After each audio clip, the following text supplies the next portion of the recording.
ನಮಸ್ಕಾರ ರೀ ಎಲ್ಲರಿಗೂ. ಎಲ್ಲರೂ ಹೆಂಗದ್ರಿ? ಐ ಹೋಪ್ ನೀವೆಲ್ಲರೂ ತುಂಬಾ ಚೆನ್ನಾಗಿದ್ದೀರಾ ಅಂತ ಭಾವಿಸ್ತೇನೆ ರೀ.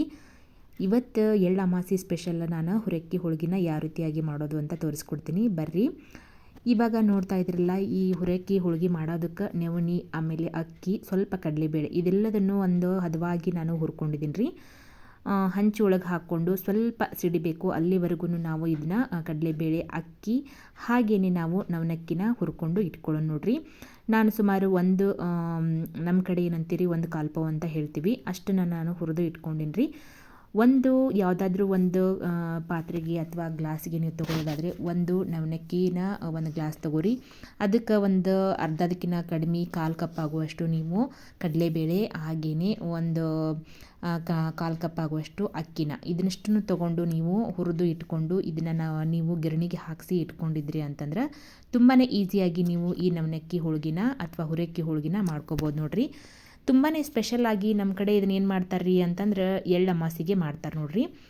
ಇವಾಗ ನಾವು ಮೈದಾ ಹಿಟ್ಟನ್ನು ನಾದಿ ಇಟ್ಕೋಬೇಕ್ರಿ. ಮೈದಾ ಹಿಟ್ಟನ್ನು ನಾನು ಅದದು ತೋರಿಸಿದ್ದೀನಿ. ನೀವೆಲ್ಲರೂ ಮಾಮೂಲಿಯಾಗಿ ಎಳ್ಳು ಹೋಳ್ಗೆ ಅಥವಾ ಶೇಂಗಾ ಹೋಳ್ಗೆ ಮಾಡೋದಕ್ಕೆ ಹಿಟ್ಟನ್ನು ಯಾವ ರೀತಿಯಾಗಿ ನಾದ್ಕೊತೀರಿ ನೋಡಿರಿ, ಅದೇ ರೀತಿನ ನೀವು ಹಿಟ್ಟನ್ನು ಮೈದಾ ಹಿಟ್ಟನ್ನು ನಾದ್ಕೋರಿ. ಅದಕ್ಕೆ ಎಣ್ಣೆ ಅಥವಾ ರವೆ ಈ ಥರ ಏನು ಮಿಕ್ಸ್ ಮಾಡೋದು ಬೇಡ್ರಿ.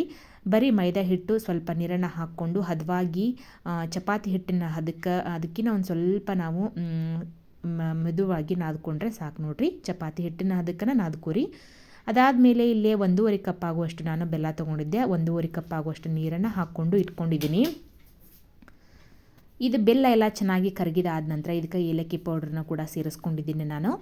ಏಲಕ್ಕಿ ಪೌಡ್ರ್ ಸೇರಿಸ್ಕೊಂಡಿದ್ದಾದ ನಂತರ ಇದಕ್ಕೆ ಸುಮಾರು ಒಂದು 3 ಕಪ್ ಆಗುವಷ್ಟು ನಾನು ಹಿಟ್ಟನ್ನು ಸೇರಿಸ್ಕೋತೀನಿ ನೋಡಿರಿ. ಯಾಕಂದರೆ ಇದು ಹಿಟ್ಟು ಗಟ್ಟಿಯಾಗಬೇಕು. ಒಂದು ನಾವು ಹೋಳ್ಗೆ ಮಾಡ್ತೀವಿ ನೋಡಿರಿ, ಶೇಂಗಾ ಹೋಳಿಗೆ, ಎಳ್ಳು ಹೋಳಿಗೆನ ಆ ರೀತಿಯಾಗಿ ಹುಣ್ಗ ರೆಡಿ ಆಗಬೇಕ್ರಿ. ಇದು ಹೂರಣ ತಯಾರಾಗಬೇಕು.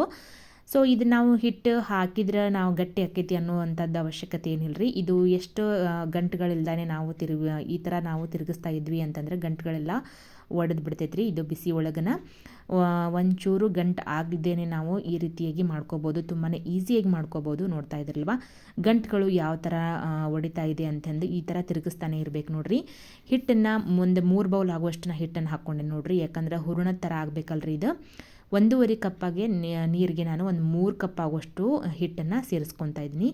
ಇದನ್ನು ನಾವು ಯಾವಾಗಲಾದರೂ ಮಾಡ್ಕೊಳ್ಳೋದಕ್ಕಾಗೋದಿಲ್ಲ ನೋಡಿರಿ. ಇದು ಎಳ್ಳಮಾಸಿ ವಿಶೇಷ ಅಂತಲೇ ಹೇಳ್ತಾರೆ. ಇದನ್ನು ಎಳ್ಳಮಾಸಿಗೆ ಅಥವಾ ಬಸರಿ ಬಯಕೆಗೆ ಈ ರೀತಿಯಾಗಿ ನಾವು ಮಾಡಿ ಇಟ್ಕೋತೀವಿ. ಇದನ್ನು ಹಿಟ್ಟು ಹಾಕಿಸಿ ಇಟ್ಕೊಂಡ್ವಿ ಅಂತಂದ್ರೆ ಯಾವಾಗ ಬೇಕು ಅವಾಗ ಮಾಡ್ಕೋಬೋದು. ಆದಷ್ಟು ನಮ್ಮ ಕಡೆ ಉತ್ತರ ಕರ್ನಾಟಕದ ಕಡೆ ಹೆಂಗೆ ಮಾಡ್ತಾರೆ ಅಂತಂದ್ರೆ ಇದನ್ನು ಎಳ್ಳಮಾಸಿಗೆನ ಭಾಳ ಮಾಡ್ತಾರೆ ನೋಡಿರಿ ಇವನ್ನ.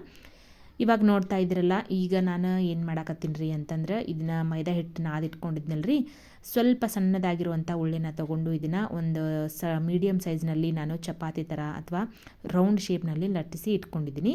ಇದಕ್ಕೆ ನಾನು ಹೂರಣನ ಮಾಡಿ ರೆಡಿ ಮಾಡಿ ಇಟ್ಕೊಂಡಿದ್ವಲ್ಲ, ಹೂರಣ ತಣ್ಣಗಾಗೋದಕ್ಕೆ ಬಿಟ್ಟಿದ್ದೆ. ತಣ್ಣಗಾದ ನಂತರ ಈ ರೀತಿ ನಾವು ಹೂರಣನ ಸ್ವಲ್ಪನ ಲಿಂಬೆ ಗಾತ್ರದಷ್ಟು ಹೂರಣನ ತೊಗೊಂಡು ಈ ಎಲೆ ಒಳಗೆ ಇಟ್ಟು ತುಂಬ್ಕೋತಾ ಇದ್ದೀನಿ. ಈ ರೀತಿ ತುಂಬ್ಕೊಂಡಿದ್ದಾದ ನಂತರ ಇದಕ್ಕೆ ಸ್ವಲ್ಪ ಎಣ್ಣೆನ ಹಚ್ಕೊಂಡು ಇದು ಒಂಥರ ತತ್ತಿ ಆಕಾರದೊಳಗೆ ಇರ್ತೈತೆ ನೋಡ್ರಿ. ಇದು ಈ ಥರನೇ ಲಟ್ಟಿಸ್ಬೇಕು. ಇದನ್ನು ರೌಂಡಾಗಿ ನಾವು ಮಾಡ್ಕೊಳ್ಳೋದಕ್ಕೆ ಹೋಗ್ಬಾರ್ದು. ನವಣಕ್ಕಿ ಹೋಳ್ಗೆ ಅಥವಾ ಹುರಕ್ಕಿ ಹೋಳ್ಗಿನ ಈ ರೀತಿ ನಾವು ಲಟ್ಟಿಸ್ಕೋಬೇಕಾಗತ್ತೆ. ಇದನ್ನು ಒಂದು ತತ್ತಿ ಮಾಟ ಅಂತ ಹೇಳ್ತಾರಲ್ವ, ಆ ರೀತಿ ನಾವು ಈ ರೀತಿಯಾಗಿ ನಾವು ಈ ನವಣಕ್ಕಿ ಹೋಳ್ಗಿನ ಮಾಡ್ಕೋಬೇಕಾಗತ್ತೆ ರೀ. ಒಂದೊಂದಾಗಿ ಮಾಡಿ ತಟ್ಟಿ ಒಳಗೆ ಇಟ್ಕೊಂಡ್ವಿ ಅಂತಂದ್ರೆ ಈಸಿಯಾಗಿ ನಾವು ಇವನ್ನ ಫ್ರೈ ಮಾಡ್ಕೋಬೋದು ನೋಡಿರಿ ಎಣ್ಣೆ ಒಳಗೆ. ಇದ್ರದ್ದು ಭಾಳ ವಿಶೇಷ ಐತ್ರಿ.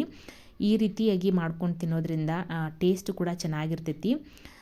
ಬರೀ ನಾವು ನವಣಕ್ಕಿ ಅನ್ನ ಆಗಲಿ ಅಥವಾ ಈ ಬಿಸಿಬೇಳೆಬಾತು ಈ ಥರದ್ದು ಏನಾದರೂ ಒಂದು ಮಾಡ್ತಾ ಇರ್ತೀವಲ್ವ, ಈ ರೀತಿ ಸಿಹಿ ಕೂಡ ಮಾಡಿಕೊಂಡು ತಿಂತಾಯಿದ್ರೆ ತುಂಬಾ ಚೆನ್ನಾಗಿರ್ತೈತಿ.